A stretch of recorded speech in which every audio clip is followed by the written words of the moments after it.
Hello everyone, welcome to my channel pure veg Jenny. આજે હું તમારી જોડે આખા ચોખાના ઢોકળાની રેસીપી લઈને આવી છું. એકલા ચોખાના ઢોકળા બનશે, એકદમ સોફ્ટ અને એકદમ ટેસ્ટફુલ ઢોકળા થશે.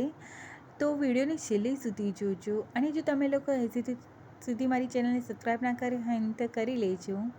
તો આ ઢોકળા બનાવવા માટે પહેલાં 2 કપ ચોખા મેં લીધા હતા. એમાંથી 2 થાળી બની જશે. ચોખા કોઈ બી તમે લોકો યુઝ કરી શકો છો. મેં જીરાસર ચોખા લીધા હતા, 2 કપ લીધા હતા. મારે સવારે લંચ બોક્સ માટે બનાવવા હતા, એટલે મેં રાતના પલાળવા મૂકી દીધા. તમારે સાંજે કરવા હોય તો સવારે પલાળજો. આખી રાત પલાળવા મૂકી દીધા. ધોઈ 3 થી 4 વાર ધોઈ અને પલાળવા મૂકી દીધું. સવારે તેનું પાણી નિતારી દીધું. પછી તેને મિક્સર જારમાં એડ કરી દેવાના છે ચોખાને. 2 કપ ચોખાની સામે અડધો કપ સૂજી લીધી હતી. 1 કપ ચોખા હોય તો 1/4 કપ સૂજી લેવાની છે. 2 કપની સામે અડધો કપ સૂજી લીધી હતી અને 1 કપ ખાટું દહીં મેં લીધું હતું. અને મિક્સર જારમાં બધું એડ કરી અને તેને ફાઇન ક્રશ કરી લેવાનું છે. એકદમ ફાઇન ક્રશ કરી લેવાનું. અને બેટર છે ને ક્રશ કર્યા પછી બી જાડું આવું લાગશે, એટલે પાણી એડ કરી અને સરખું કરી લેવાનું. આવી રીતે એકદમ બેટર જાડું રહેશે, એટલે પાણી એડ કરી આવી રીતે સરખું કરી લેવાનું. પછી આ બેટરને છે ને થોડુંક રેસ્ટ આપી દેવાનું, 15 મિનિટ રેસ્ટ આપી દેવાનું, એટલે ઢોકળા બહુ ફાઇન બનશે. અને સૂજી છે ને એટલે રેસ્ટ આપવું પડશે.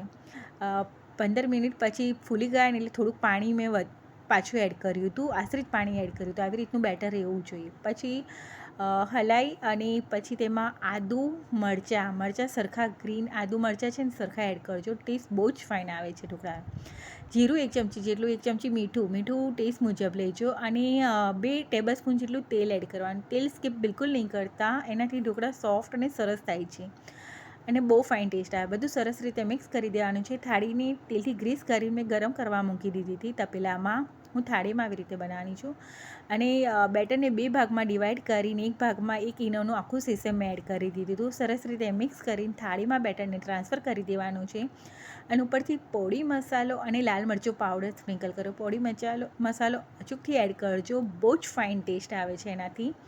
અને લાલ મરચું પાવડર આવી રીતે સ્પ્રિંકલ કરી દેવાનું. અને 15 મિનિટ મીડિયમ ફ્લેમ પર સ્ટીમ કરી લેવાની છે થાળીને આવી રીતે. અને પછી જો ઢોકળા ફૂલી ગયા ને બહુ ફાઇન જો સોફ્ટ થયા, આ એમ જ ખાશો ને તો બી સરસ લાગશે. પણ મેં વઘાર કર્યો હતો આનો.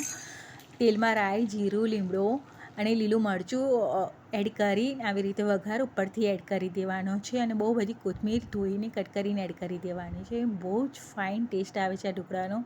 આ ઢોકળા ગરમ ગરમ એમ જ સરસ લાગે છે, ઠંડા થયા પછી બી સરસ લાગે છે. અને ગ્રીન ચટણી જોડે સર્વ કરજો, બહુ જ સરસ લાગશે. સવારે જો તમે કરો ને તો ચા જોડે ખાશો ને તો બી સરસ લાગશે. સોસ ચટણી ગમે તેની સાથે. મેં લંચ બોક્સમાં છોકરાઓને ગ્રીન ચટણી જોડે આપ્યા હતા. બહુ જ મસ્ત લાગે. અને ઠંડા થયા પછી બી આ ઢોકળા બહુ સરસ લાગે. એકદમ પોચા, સોફ્ટ અને એકદમ ટેસ્ટફુલ થાય છે. પોળી મસાલો નાખશો ને એનાથી ટેસ્ટ બહુ જ ફાઇન આવશે. તો આ રીતે એક વખત ચોક્કસથી ઢોકળા અલગ અલગ રીતે બનાવો. એકલા ચોખાના ઢોકળા બનાવજો, બહુ સરસ થાય છે. તો કેવી લાગી આ રેસીપી? ગમે તો લાઈક સબસ્ક્રાઈબ કરવાનું.